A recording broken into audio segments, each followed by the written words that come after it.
For today's video guys, tatalakayin ko po ang tungkol po sa binat. Kasi po guys, lahat po ng mga babae na nanganak na, lahat po guys ay nakakaranas ng binat. Ano po ba ang binat? Ang binat po ay isa siyang sakit na parang trangkaso na hindi gumagaling-galing. Yung uminom ka nga ng gamot, tapos paglipas ng 4 na oras, babalik siya. Tapos pag uminom ka ng gamot, yun, parang ang gamot parang pangkalma. Pero walang pagbabago. Masakit ang ulo mo, masakit ang batok, ang balikat, ang katawan, sobrang sakit ng ulo. Tapos pag yumuko ka, ang mata mo parang piling mo malalaglag, yung bungo mo, yung kalahati masakit. Yan po yung nararamdaman kapag ang isang babae ay nabibinat.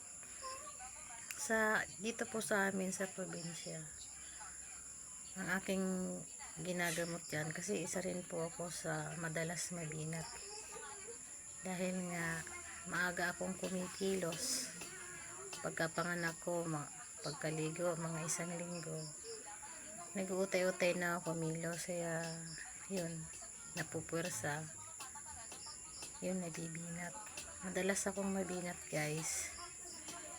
Kaya ang ginagawa ko, magpapakuha ko sa asawa ko ng yung punong kahoy na kung tawagin ay anunang. Yan po ay mabisa o talagang effective para sa akin. Ang ginagawa ko po noon ay yung mismong balat niya, tatanggalin po yung balat sa ibabaw, tapos lalagain, hugasan muna bago lagain. Tapos yung pinaglagaan nun guys, yun po ang gagawin mong tubig, pinakatubig siya. Tapos ang dahon naman po ng itatapal po sa noo,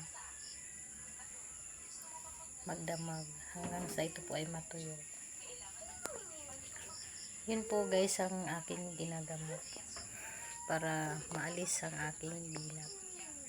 Tapos yun, kinabukasan, para ako nagdahilan lang, gumagaling ako.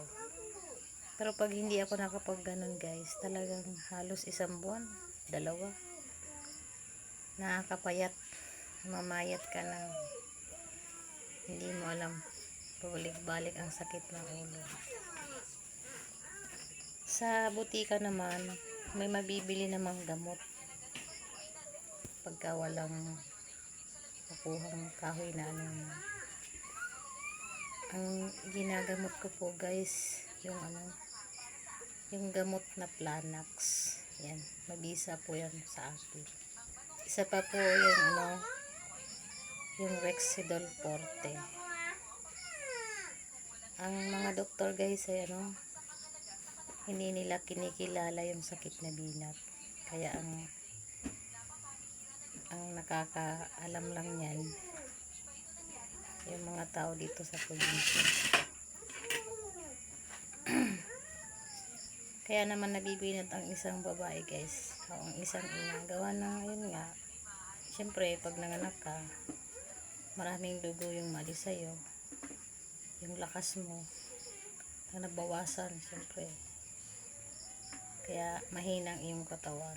Syempre pag kumilos-kilos ka ng bawal, lalo ng pagbubuhat na mabigat, bawal na bawal.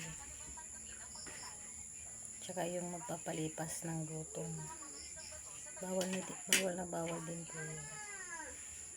Kaya sa mga bagong panganak or kagagaling lang sa sakit, hanggat maaari huwag magpwersa para maibasan po natin ang binat. Yan guys ay naranasan ko, kaya isinishare ko lang po para malaman din po ng iba kung ano po yung natural remedy o gamot para magamot ang sakit na binat. Yun lamang po guys. Salamat po sa panonood. At kung nagustuhan po ninyo, pwede po ninyo i-share para malaman din po ng iba. Salamat po sa panonood.